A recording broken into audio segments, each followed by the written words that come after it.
अवांजी समातुन ताईं radio voice of Sindh London. अॼु जे जदीद दौर में जॾहिं तोड़े जो सच लिकाइणु ॾुखियो थी वियो आहे, पर तंहिं बावजूदि आवाम जो आवाज़ जग जहान ताईं केरु पहुचाइण लाइ तयारु नाहे। मज़लूमनि सां गॾु तमामु घटि माण्हू बीहनि था।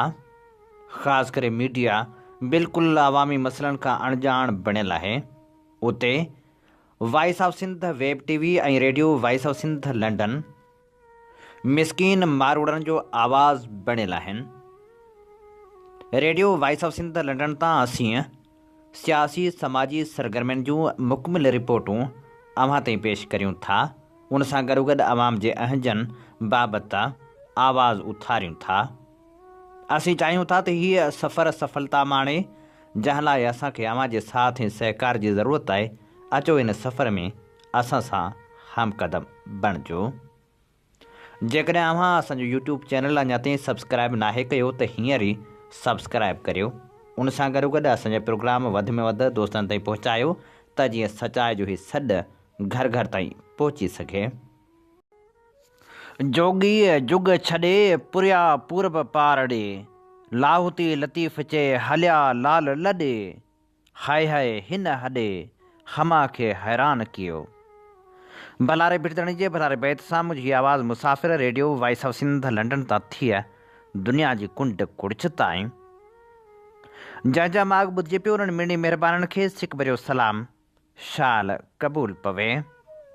25 जनवरी 2026 आचर जे ॾींहुं सिंधी ॿोली जे नामियारे लेखक अदीब ऐं खाबी धुर जे दानिश्वर मुमताज़ महर जे लाॾाणे ते ख़ासि प्रोग्राम खणी आऊं अव्हां जी ख़िदमत में हाज़ुर अव्हां जो पंहिंजो मेज़बान हबीब लगारी। प्रोग्राम जी शुरूआति में अव्हां लाइ इहा ई दुआ त शाल जेतो हुजो असुख सलामती सां हुजो, कॾहिं बि ॾुखियो ॾींहुं न ॾिसो। शाल सदाईं सिंध लाइ, सिंध वासियुनि लाइ जा खोड़ींदा रहो। नामियारो कहाणीकार ऐं लेखक मुमताज़ महर लाॾाणो करे वियो। नामियारे कहाणीकार ऐं नक़ाद मुमताज़ महर सखर में पुलिस अमलदार मोहम्मद सलमान महर जे घर में 9 मार्च 1942 ते जनम वरितो। 1966 में कराची यूनिवर्सिटी मां फ़लसफ़े में मास्टर्स कयाईं। सहाफ़त पिणु कयाईं। पाण बुनियादी तौर ते कहाणीकार हो। सिंधी अदब में तनक़ीद निगारी में संदसि तनक़ीदी मज़मून तमामु घणी अहमियत रखनि था। संदसि छपियल किताबनि में ज़िंदगी जो वहकरो कहाणी जो किताब जेको 1977 धारे छपियो, उन सां गॾोगॾु अदबी तनक़ीद ते ॿधल किताब वीचार जेको 1980 में छपियो। उन खां सवाइ सिंधी कहाणी जी ओसर तनक़ीदी जाइज़ो 1983 में छपियल किताब। उन सां गॾोगॾु संदसि कहाणी जो किताब मंज़िल, जॾहिं मां 64 जो हूंदुसि ऐं ॿिया केतिरा ई किताब छपिजी मनसरे आम ते आया। संदसि मज़मून ऐं कहाणियूं मुख़्तलिफ़ रिसालनि ऐं किताबनि में छपजंदियूं रहियूं। हुन उमिरि जे आख़िरी हिसे में पंहिंजी आत्मकथा पिणु लिखी, जेका किश्तवार छपजंदी रही। दम जी तकलीफ़ संदसि दम काल खसे वरितो। संदसि विछोड़े ते सिंध जा साञा हवंद तोड़े पढ़ंदड़ सोगवार आहिनि। हू जिते नामियारो कहाणीकार हो, उते खाबी धुर जो दानिश्वर पिणु हो।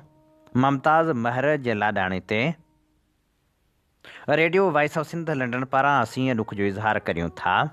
Radio voice of Sindh London जे सरवाण जदीद सिंधी साफ़ जे बानी साईं इमदाद ओढो सर्वे चोढो ऐं समूरी सथ पारां मुमताज़ महर जे लाॾाणे ते संदसि घर भातियुनि तोड़े चाहींदड़नि सां ॾुख जो इज़हार कयूं था ऐं धणीदड़ दुआ आहे त शाल जन्नतुल फिरदौस में जॻह माणे।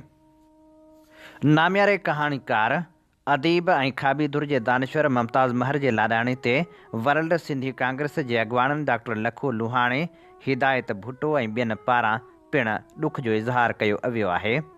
पंहिंजे जारी कयल बयान में वर्ल्ड सिंधी कांग्रेस जे डॉक्टर लखो लुहाणे ऐं हिदायत भुट्टो चयो आहे त नामियारे अदीब ऐं लेखक मुमताज़ महर जूं ख़िदमतूं सदाईं यादि रखियूं वेंदियूं।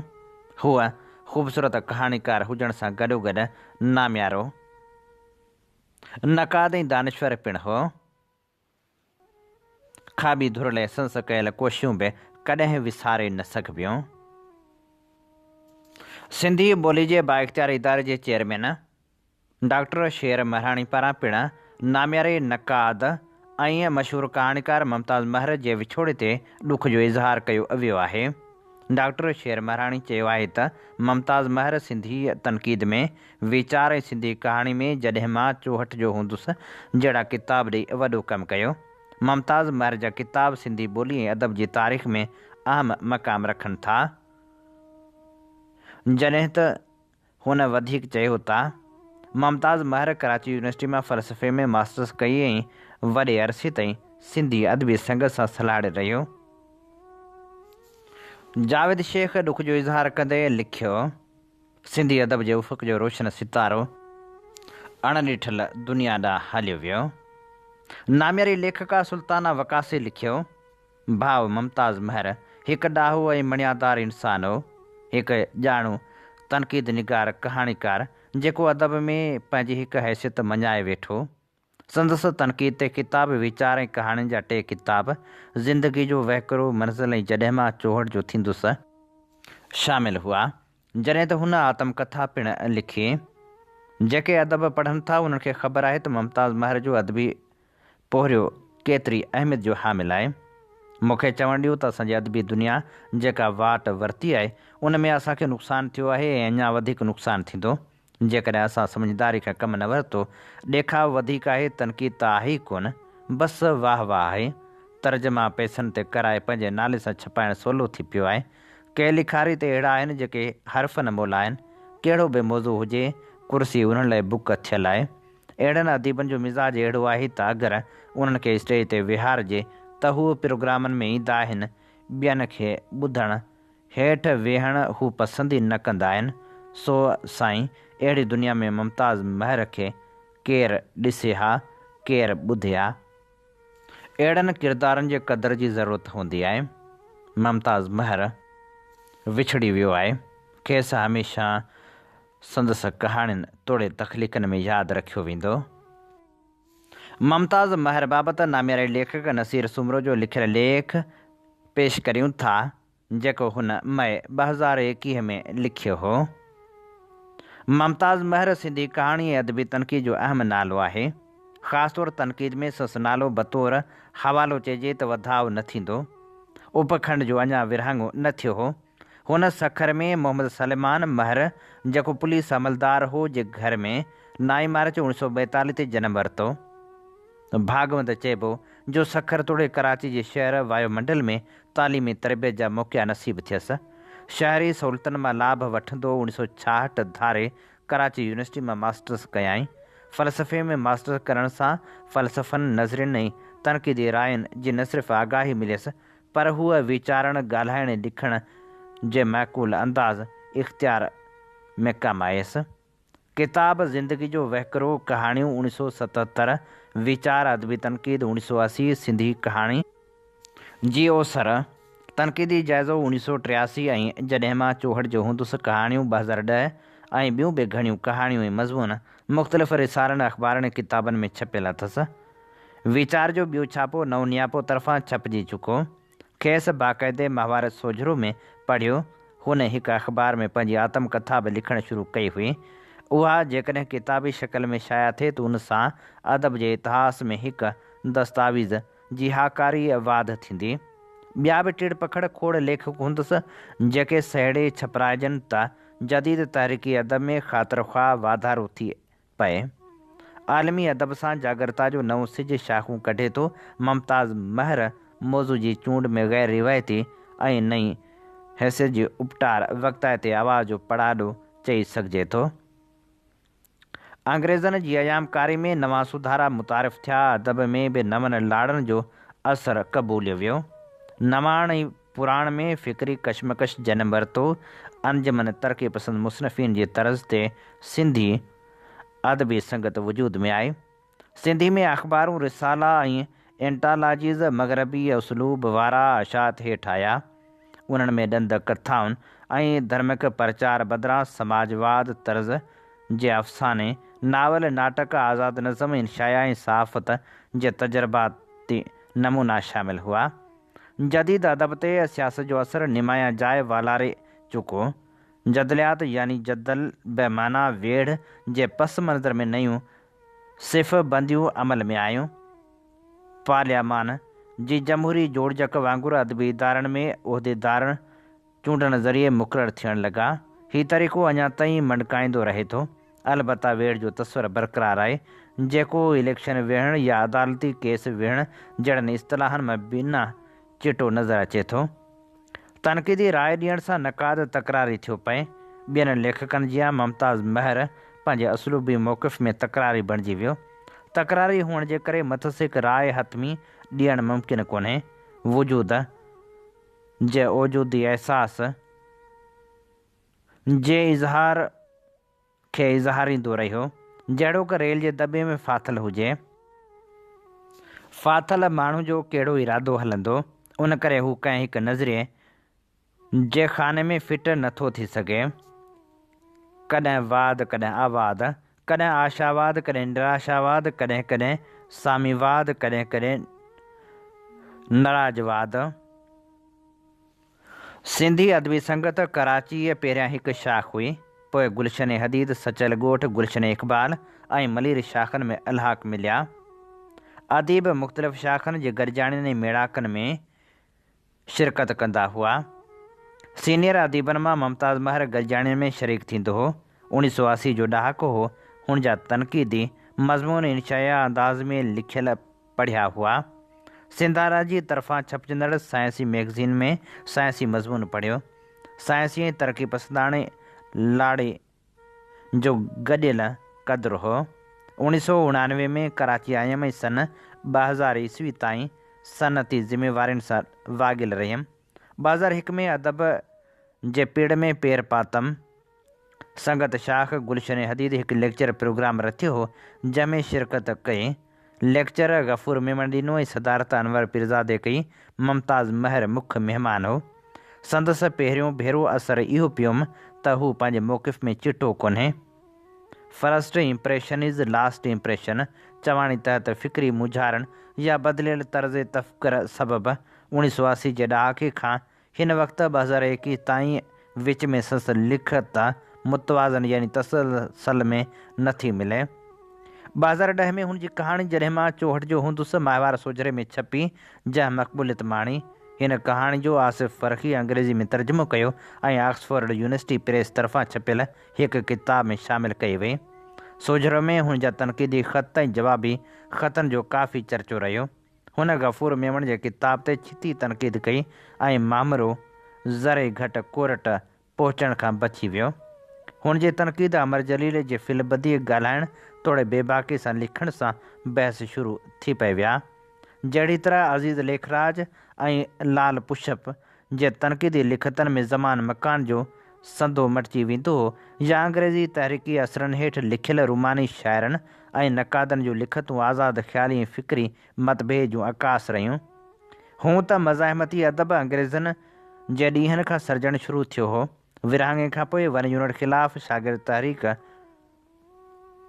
खे ॿोही जो कमु मज़ाहिमती अदब ॾिनो।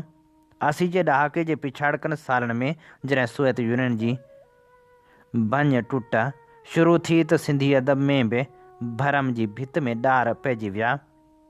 बुलंद आहंग में सोवियत इनक़लाब ऐं रद्द इनक़लाब जो मस्ख़ थियल चहिरो शेख अयाज़ पंहिंजे नसर में ॾेखारियो। मुमताज़ महर जो झुकाव शेख अयाज़ जे तरफ़ हो। नदी जे पाणी जा वक़्तु गुज़रंदो रहे थो। पाणी जेको गुज़रे थो सो पाणी, ऐं जेको गुज़रंदो सो पाणी। पाणी पाणी रहे थो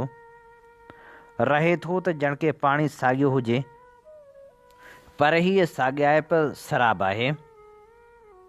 मुमताज़ महर हिलाल पाकिस्तान में कमु कयो ऐं तॾहिं खां बेदार साहिब सां याराणो हुयसि। ताज बलोच विछड़ी वियो। सोजरो त संदसि ज़िंदगी में शाया थियणु बंदि थी वियो हो। हुन जो तनक़ीदी स्वभाव तकरारी ऐं तिख तमार वारो हो। ॿ कुकड़ जिते बि हूंदा त विढ़ंदा, कुकड़े सवें रहंदे बि विढ़ंदियूं कोन। बेबाक अदीब हुजे या को अॻवान, कुझु कंदो त मुख़ालिफ़ ऐं अगरा नतीजा भोगणा पवंदुसि। उन हूंदे मुमताज़ पंहिंजे दग तां थिड़ियो कोन। उर्दूअ जो नामियारो शाइर ऐं साफ़ी सरवर जावेद बला जो नक़ाद ऐं हाज़िर जवाब ॾियण में बरजस्तो हो। हू बि कोरोना सबबि चालाणो करे वियो। आसिफ़ फ़रख़ीअ जी बि खट ख़ाली थी वई। अदब जी इर्तिका थिए थी। गॾियल हिंद वारो जदीद ऐं तरक़ी पसंदि अदब विरहाइजी वियो। उहो हाणे सरहद पार हिंदुस्तानी अदब ऐं पाकिस्तानी अदब सॾिजे थो त अहिड़े में मुमताज़ महर समेत कंहिं अदीब जी फ़िक्री वाबस्तगी खे हिकु छाप हणणु ऐं खेसि महदूद करणु ॾुखियो अमर आहे। जदीदियत ऐं माबाद जदीदियत मां सबबनि जी घणाई कारण हिकु अणखुट रंगारंगी ऐं गुनागुनियत वारो लाड़ो जनम वठी चुको आहे, जंहिंजी क़बूलियत ऐं रद जा इम्कान आज़ाद इरादे जो कड़ो खड़काइनि था। मुमताज़ महर खे अवामी अदबी अंजुमन जे वेहक में या मुश्तरका दोस्तनि ग़ुलाम मुस्तफ़ा लाखे ऐं डॉक्टर आशिक़ हुसैन बदवी सां कचहरियुनि में ॿुधो तोड़े संदसि लिखतनि मां बि पधिरो आहे त काड़वास ऐं निराजवाद जे बवाटे ते बीठल आहे ऐं बसि। अवां जी समातुनि ताईं radio voice of Sindh London. हीअं ॿुधी रहिया आहियो radio voice of Sindh London. अवां जी ख़िदमत में नाम्यारे कहाणीकार लेखक ऐं दानिश्वर मुमताज़ महर जी यादि में ख़ासि प्रोग्राम पेश कयो पियो वञे। आऊं अवां जी ख़िदमत में हाज़िर अवां जो पंहिंजो मेज़बान आहियां हबीब लगारी।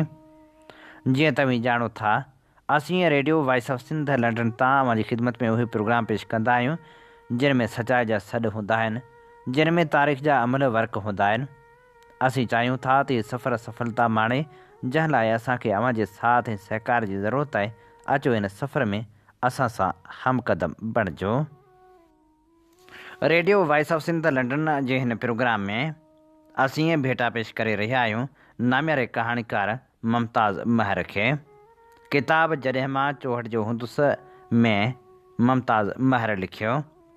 मुंहिंजे कहाणियुनि लिखण जो सिलसिलो घणो पुराणो आहे। साल 1977 में छपियल पहिरें कहाणियुनि जे मजमूए ज़िंदगी जो वहकिरो में शामिल 2 कहाणियूं मासूम बारड़ा ऐं मिटी जो तूफ़ान हाणे बि पढ़ंदे मुंहिंजे दिलि में उछल पैदा थींदी आहे। साल 1983 में छपियल मजमूए मंज़िल जी टाइटल कहाणी हिंद में बि ॿीहर शाया थी ऐं टेमाही मेहराण जी गोल्डन जुबली नंबर में बि ॿीहर शामिल आहे। मुंहिंजे अक्सर कहाणियुनि में मुंहिंजी आत्म कहाणी या जीवन जा अक्स हूंदा आहिनि या मुंहिंजे दाख़िली शऊर ऐं लाशऊर जा पड़ाॾा अखरनि जी सूरत में शायदि मुंहिंजी तहलील नफ़्सी लाइ मुंहिंजो कई कहाणियूं निशाबर साबित थियनि। मूंखे जेका ज़हनी जमालियाती तस्कीन कहाणी लिखंदे या मुकमिल कंदे थींदी आहे, तनक़ीदी या फ़िक्री लेख लिखंदे तमामु घटि। तख़लीक़ी अमल जंहिंजो बुनियादु जज़्बनि ऐं अहसासनि ते हूंदो, सोच ऐं फ़िक्र ते आधारियल इज़हार जी भेट में वधीक वुसअत रखंदड़ सचाई जो अकास हूंदो आहे। कॾहिं कॾहिं ज़ाती अहसासनि ते मुश्तमिल नसरी नज़म बि लिखिया अथमि, जेके पिणु घटि में घटि मूं लाइ कैथारसिस जो बाहिस बणिजनि था। तख़लीकार लाइ सभ खां घातक ऐं हानिकार रवैयो दानिश्वर बणिजी लिखण वारो फैशन आहे। उन में ॼाणे वाणी तख़लीक़ खे एब्स्ट्रैक्ट करे पेश करण वारो रुझान बि शामिल आहे। पाण मुरादो का तख़लीक़ी शइ एब्स्ट्रैक्ट बणिजे थी त उनखे फितरी इज़हार तौर अमल में ॻणिबो, पर मसनूई दानिश्वरीअ वारी तख़लीक़ियत फ़नी दाइमियत हासिल करे न सघंदे। उन ॾस में गाब्रिएल गार्सिया मार्किज़ पंहिंजे तजर्बे जे आधार शयुनि खे इंटेलेक्चुअल करण जे बदिरां रुॻो पढ़ियल या ॿुधल ॻाल्हियुनि जे बजाए अदीबनि खे पंहिंजे ज़ाती तजर्बनि खे पंहिंजो महसूसु बणाइण जी सलाह ॾिए थो। सिंध में हिकु मसनूई तर्ज़ जी अदबी दानिश्वरी तरक़ी पसंदी वारे नारे हेठि आहे। फार्मूला टाइप थियल तरक़ी पसंद निफ़ाज़ उन बाद मसनूई तर्ज़ वारी जदीदियत जा दावेदार दानिश्वर हिकु मख़सूस थ्योरी मुताबिक़ तख़लीक़ी अदब जी वढ कुट करणु लॻा। तरक़ी पसंदी वारे मकैनिकी नज़रिए ख़्वाह जदीदियत वारे फैशनी लाड़े नवां उसरंदड़ लेखक बंदि घटी ताईं पहुचाए पाण खे बि फासाए छॾियो। हिंद में तरक़ी पसंद सिंधी अदीबनि ऐं जदीद अदीबनि जा हिक ॿिए सां थियल जहिड़ा हाणे खिल जोगा था लॻनि। खिल जोॻो लाल पुशप जो उहो फ़ोटू बि आहे जंहिंमें हू सारतर जो वजूदियत वारो किताबु हथ में झले ॼण दानिश्वराणे रोब विझण ते विझणु चाहे पियो। मूंखे पिणु नक़ाद सम्झो वेंदो आहे, पर मां एकेडमिक क़िस्म जो नक़ाद न आहियां, पर तख़लीक़ी तनक़ीद निगारी खे अहमियत ॾींदो आहियां। को बि संजीदा तख़लीकार तख़लीक़ी तनक़ीद वसीले पंहिंजे ऐं ॿियनि जे रचनाउनि खे परखे तख़लीक़ी अमल खे जारी सारी रखे सघे थो। इन ते ई पंहिंजे मेज़बान हबीब लगारी खे ॾींदा इजाज़त। शाल अवां मुरकंदा महकंदा ऐं धरती लाइ जा खोड़ींदा रहो। अवां जी समातुनि ताईं radio voice of Sindh London.